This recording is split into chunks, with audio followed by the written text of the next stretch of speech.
Hi everyone, welcome back to my classroom. Today we are going to solve another problem from process costing.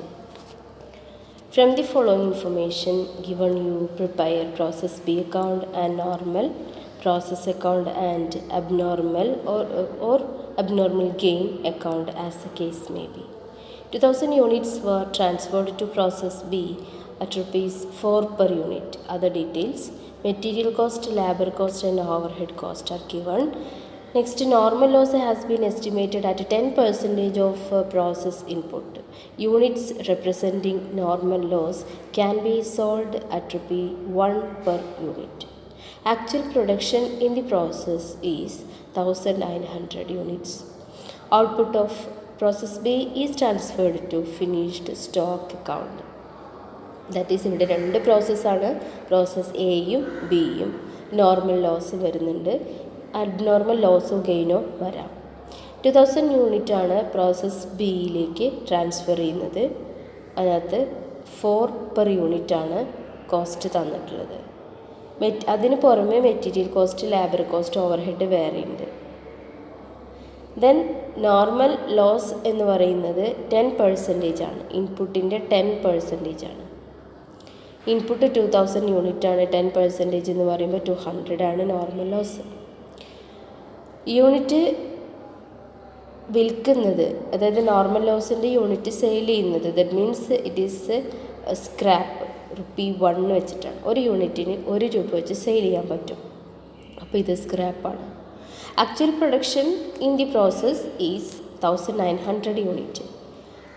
Output of process B transferred to finished stock എന്ന് പറയുമ്പോൾ ബിയിലവിടെ close ചെയ്യാണ്, production end ചെയ്തു, finished സ്റ്റോക്കിലേക്ക് transfer ചെയ്യും. Output 1900 ആണ് വരുന്നത്.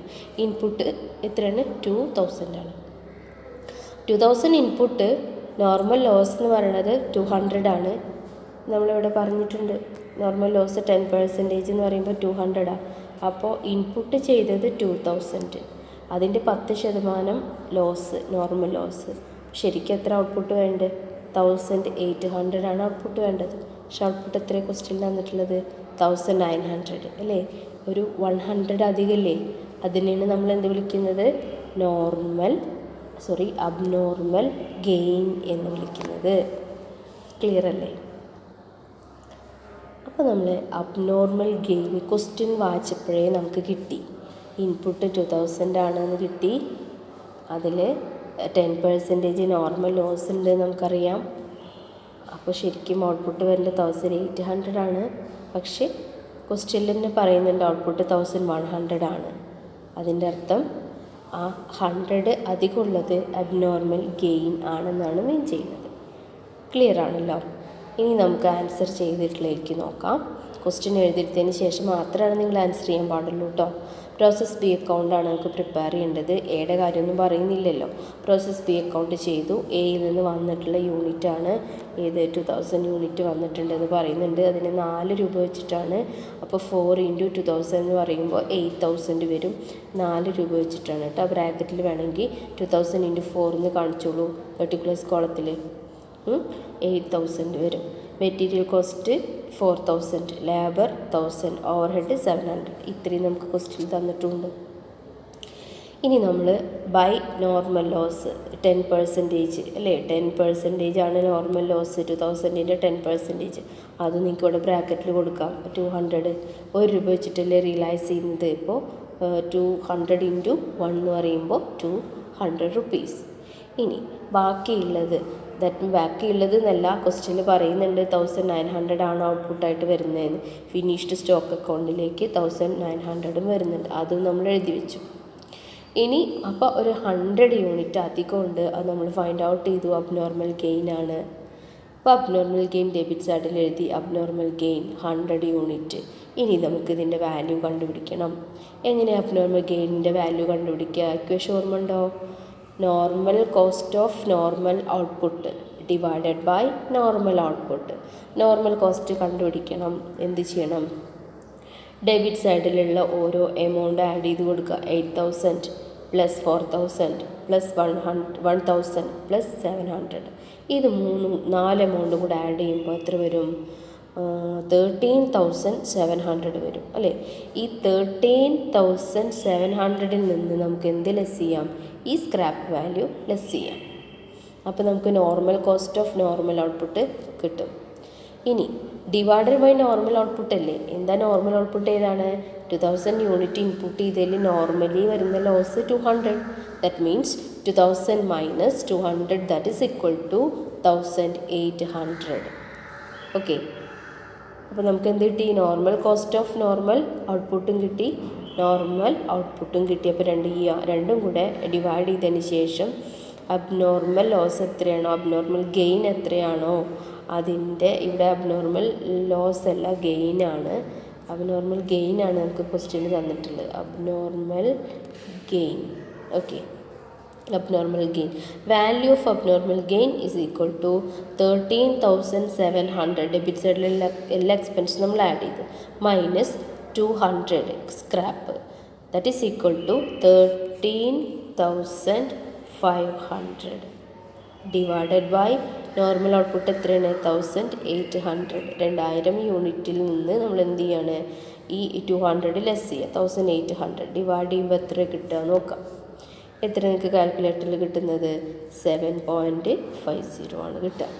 ഇത് ഇൻറ്റു എത്രയാണ് നോർമൽ അബ്നോർമൽ ഗെയിൻ വന്നിട്ടുള്ളത്? അബ്നോർമൽ ഗെയിൻ എത്രയാണ് വന്നിട്ടുള്ളത് നോക്കുക. 100 യൂണിറ്റ് അല്ലേ, അബ്നോർമൽ ഗെയിൻ 100 യൂണിറ്റ് ആണ്. അപ്പോൾ 100 യൂണിറ്റ് കൊണ്ട് മൾട്ടിപ്ലൈ ചെയ്യുക. 7.50 ഇൻറ്റു 100 എന്ന് വെച്ചാൽ എത്രയാണ്? 750. അപ്പോൾ നമുക്ക് എന്ത് കിട്ടി? അബ്നോർമൽ ഗെയിനിൻ്റെ വാല്യൂ കിട്ടി. നോക്കൂ, അബ്നോർമൽ ഗെയിൻ നമ്മളിവിടെ 100 എഴുതി, അതിൻ്റെ വാല്യൂ ഇപ്പോൾ നമ്മൾ ഫൈൻഡ് ഔട്ട് ചെയ്തു. അപ്പോൾ ഈ സൈഡ് യൂണിറ്റ് കോളം ടോട്ടൽ ചെയ്യുക, 2100. ഇവിടെയും ടോട്ടൽ ചെയ്യുക, 2100. കറക്റ്റാണല്ലോ. ഇനി എമൗണ്ട് കോളം ടോട്ടൽ ചെയ്യുക. ഇവിടെ നമുക്ക് ടോട്ടൽ എത്ര കിട്ടുന്നുണ്ട്? 14,450 കിട്ടി അല്ലേ. ഈ 750 കൂടെ അതിൻ്റെ കൂടെ ആഡ് ചെയ്യുമ്പോൾ അതേ ടോട്ടൽ ഇവിടെ എഴുതുക, 14,450. ഈ 14,450 സ്ക്രാപ്പ് നമ്മൾ ഓൾറെഡി ഇവിടെ എഴുതി വെച്ചിട്ടില്ലേ, അത് ലെസ് ചെയ്യുക. അത് ലെസ് ചെയ്യുമ്പോൾ നമുക്ക് എന്ത് കിട്ടും? ഇതിൻ്റെ വാല്യൂ കിട്ടും. ഇത് ഫിനിഷ്ഡ് സ്റ്റോക്കിൻ്റെ വാല്യൂ. അപ്പോൾ ടോട്ടൽ ഡെബിറ്റിൽ നിന്ന് 14,450 നിന്ന് സ്ക്രാപ്പ് ലെസ് ചെയ്താൽ ബാക്കിയുള്ള എമൗണ്ട് 14,250 ഫിനിഷ്ഡ് സ്റ്റോക്കിൻ്റെ ഔട്ട്പുട്ടിൻ്റെ വാല്യൂ കോസ്റ്റാണ്. പെർ യൂണിറ്റ് എങ്ങനെ കാണുക? Total cost divided by normal output അല്ലേ. അപ്പോൾ നോർമൽ കോസ്റ്റ് നോർമൽ ഔട്ട്പുട്ട് എന്ന് പറയുമ്പോൾ 14,250 കിട്ടി, ഡിവൈഡഡ് ബൈ ഈ ഫിനിഷ്ഡ് സ്റ്റോക്കിൻ്റെ എത്രയാണ് ഇതിൻ്റെ നമുക്ക് കാണേണ്ടത്, ഒരു യൂണിറ്റിന് എത്രയാണ്. അപ്പോൾ ഡിവൈഡ് ചെയ്തു 7.50. ഒരു യൂണിറ്റിന് 7 രൂപ 50 പൈസ. ക്ലിയർ അല്ലേ? ഇനി നോർമൽ ലോസ് അക്കൗണ്ട് വേണം അല്ലെ, പ്രോസസ് അക്കൗണ്ട് നമ്മൾ ചെയ്തിട്ടുള്ളത്. അതുപോലെ ടു പ്രോസസ് അക്കൗണ്ട് യൂണിറ്റ് 200 1 രൂപ വെച്ച് റിയലൈസ് ചെയ്തു. ഇനി അബ്നോർമൽ ഗെയിൻ നമ്മൾ എന്ത് ചെയ്യുന്നുണ്ട്? അബ്നോർമൽ ഗെയിനിൽ വരുന്ന എൻട്രിയാണ്. അബ്നോർമൽ ഗെയിൻ വന്നു കഴിഞ്ഞാൽ abnormal gain account at normal loss എന്ന് പറയും അല്ലേ. അപ്പോൾ ബൈ അബ്നോർമൽ ഗെയിൻ 100 യൂണിറ്റ് 1 രൂപ വെച്ചിട്ടാണ് റിയലൈസ് ചെയ്യുന്നത് ഇൻറ്റു 1. ബാക്കിയുള്ളത് നമ്മൾ എന്ത് ചെയ്യണം? By sales. സെയിൽസ് എന്ന് പറയുമ്പോൾ വിറ്റ് നമ്മൾ ക്യാഷാക്കി മാറ്റുന്നത്, അതായത് 200 യൂണിറ്റിൽ 100 ബാക്കിയുള്ളത് 1 രൂപ വെച്ച് റിയലൈസ് ചെയ്യുന്നുണ്ട് അല്ലേ. നമ്മൾ വിറ്റ് നമുക്ക് ക്യാഷായി കിട്ടിയ നോർമൽ ലോസിൽ നമ്മളത് കാണിക്കുന്നു. ഇനി അബ്നോർമൽ ഗെയിൻ അക്കൗണ്ട് ഓപ്പൺ ചെയ്തു. അബ്നോർമൽ ഗെയിൻ അക്കൗണ്ട് ഓപ്പൺ ചെയ്തിട്ട് അതിൽ പ്രോസസ് ബി എന്നുള്ളത് നമ്മൾ എഴുതി 100 യൂണിറ്റ് 750. നോർമൽ ലോസിലേക്ക് ലോസ് ഓഫ് ഇൻകം നമ്മൾ ട്രാൻസ്ഫർ ചെയ്തിട്ടുണ്ട് 100 യൂണിറ്റ് 100 റുപ്പീസ് വെച്ചിട്ട്. ബാക്കിയുള്ള loss costing P and L അക്കൗണ്ടിലേക്ക് ട്രാൻസ്ഫർ ചെയ്യാം. ഓക്കെ, 650 കിട്ടും. ക്ലിയർ അല്ലേ? ഇനി എന്തെങ്കിലും ഡൗട്ട് ഉണ്ടെങ്കിൽ നിങ്ങൾ ചോദിക്കുക കേട്ടോ.